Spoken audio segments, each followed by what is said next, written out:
So in this video, I want to talk about chapter 6 in R. Chapter 6 is all about the normal distribution, and there's a few different conventions that people can take for talking about the normal distribution. In my math lab and R use different conventions just slightly, and I want to explain how those get used. So the way that we're going to use the normal distribution in R is you have some sort of a problem that's going to be modeled by the normal distribution. And then if you want to calculate the probability that a randomly chosen value is between, say, this value and this value, say A and B, the way that you would compute that probability is by finding the area. So hopefully that's a familiar enough idea at this point. We think of areas as probabilities, in particular area under the curve. And so there's a lot of calculus that's hiding in here. If you haven't taken calculus, I'm not going to talk about any of it. But if you have taken calculus, hopefully you can start to appreciate what calculus is used for, but also you can kind of understand a little bit deeper where the formulas come from and why they behave the way they do. So we're interpreting probability as area. And there's a few things to talk about here. So the P norm function. So we're going to talk about the P norm and the Q norm function. Those are the ones that get used here. With the binomial distribution, it was D binomial, and that gave you the height, and P binomial, which gave you the cumulative probability. Now here, you could use the D norm function, and that'll give you this height. But knowing what happens for a continuous distribution, knowing what happens at a single point is useless. It doesn't tell you any information. And that's because the area, if you wanted to find the probability that something is normally distributed, if you wanted to find the probability that that's going to be, let's say that this value was something like 2.7. If you wanted to find the probability that your random variable is going to equal 2.7, that probability is 0, because we just said we're interpreting probability in terms of area. And if you have a straight line that has 0 width and therefore 0 area, and so the probability will be 0. And so the only thing that you can do in the normal distribution is talk about the probability that your random variable is between two values. You can say that maybe it's between 2 and 3, right? So you can talk about that. What's that? And you can find the area, but you can't talk about the probability of it equaling exactly a value, right? You have to use some sort of a range. So the D binomial function really just tells you the height of the normal distribution at a certain point, and we don't need that for the calculations. What we do need is the P binomial function. And so P binomial, let's say that here we have a normal distribution, and let's say that we have a mean mu and a standard deviation sigma. Okay, our standard deviation is known. We'll talk about in chapter 9 how to deal with what happens when the standard deviation is unknown. But let's say that we have a normal distribution here. And so I want to find the probability that a random value is, say, less than or equal to this value here. Okay, so let's call this B. I'm avoiding using X because X has been used already in this chapter. So if I want to find the probability that some value is less than or equal to B, I want to compute all this area under the curve. And actually, this curve never quite touches the x-axis. It just gets really small really quickly.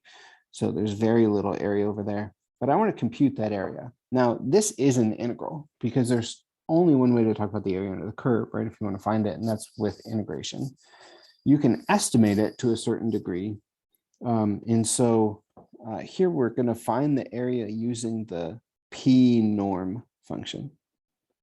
Okay, so we'll talk about the P norm function. So the P norm function will tell you, so you want to find P norm. Let me just show you how this would work. Let me show you a few things here. So I'm going to go back and forth. Actually, I'm sharing from my iPad, so I have to be a little bit careful here. But this would be P norm of B with a mean of mu and a standard deviation of sigma.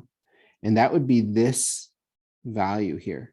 Now, if you just do P norm of B, if you don't specify what mu and sigma are, it's going to assume that we're talking about the standard normal distribution. In other words, it'll assume that mu is 0 and sigma is 1. So if you don't specify that, that's what it's going to do. So that's what the P norm function does. And then if you wanted to find the probability that your random variable is between A and B, so let's say it's between A and B, you want to define this area, what you would do is you would take, well, the P norm of B, and that would give you the area under the curve here, minus P norm of A, that's the area under the piece that we don't want there, and then you would subtract them. Okay, so that P norm of A with mean mu and standard deviation sigma. And so if you subtract these two, that would give you this area here. Okay, so it would give you the area between A and B. Remember with the binomial distribution, if we wanted to find the probability that something was between 5 and 7, you had to do the probability that it was 7 or less minus the probability that it was 4 or less. And you used 4 because you wanted to keep 5.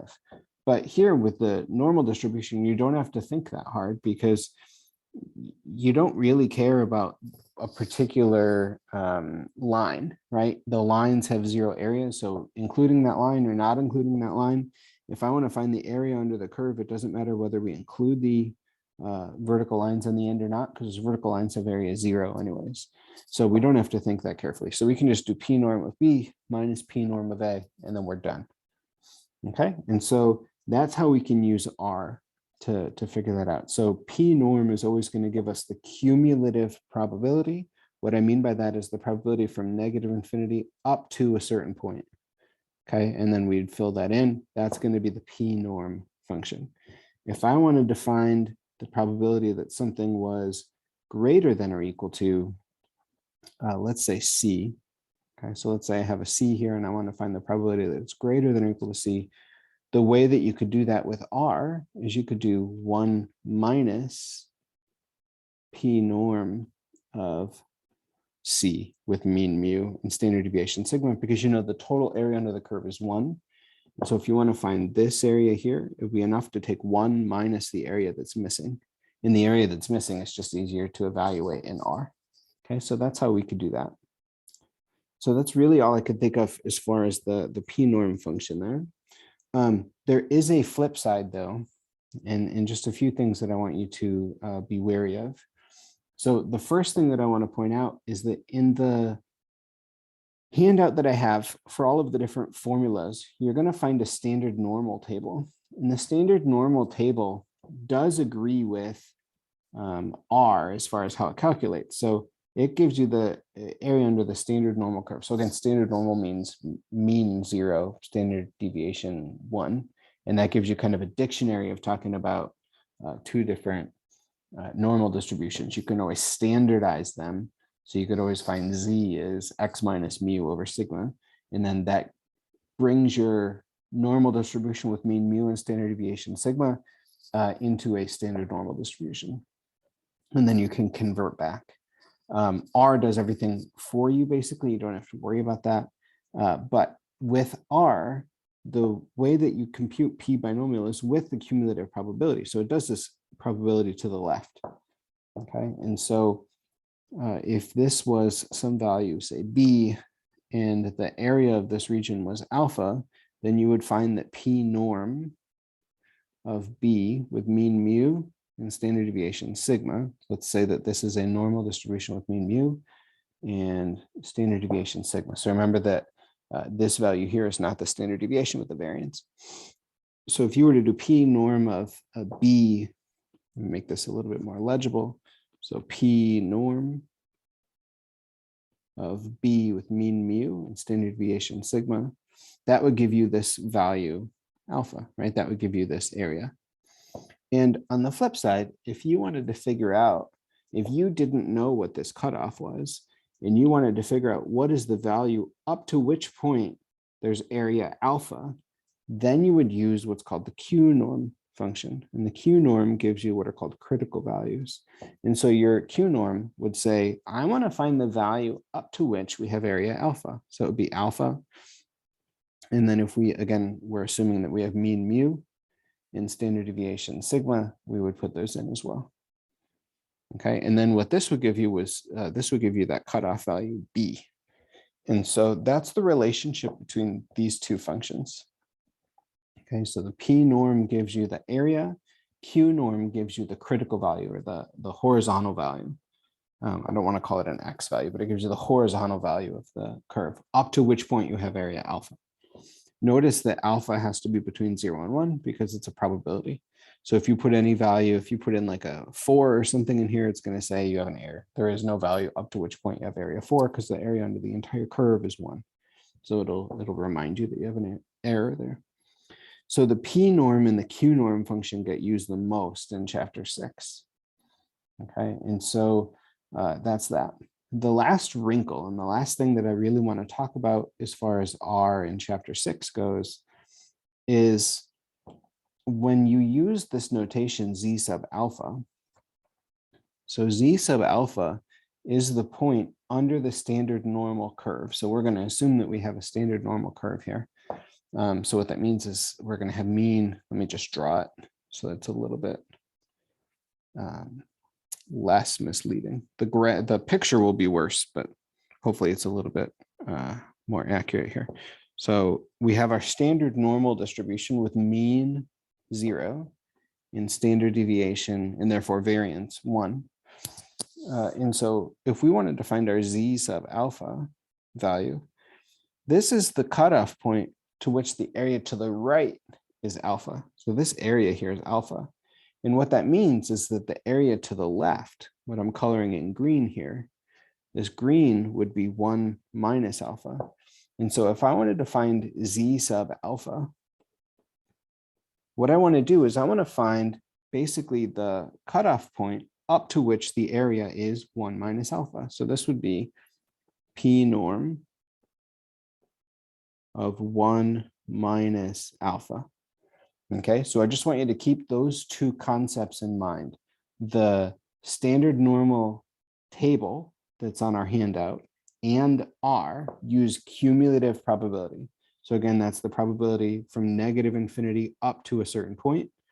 When you see this Z sub alpha notation, they're talking about probability from that value to positive infinity. So it goes to the right.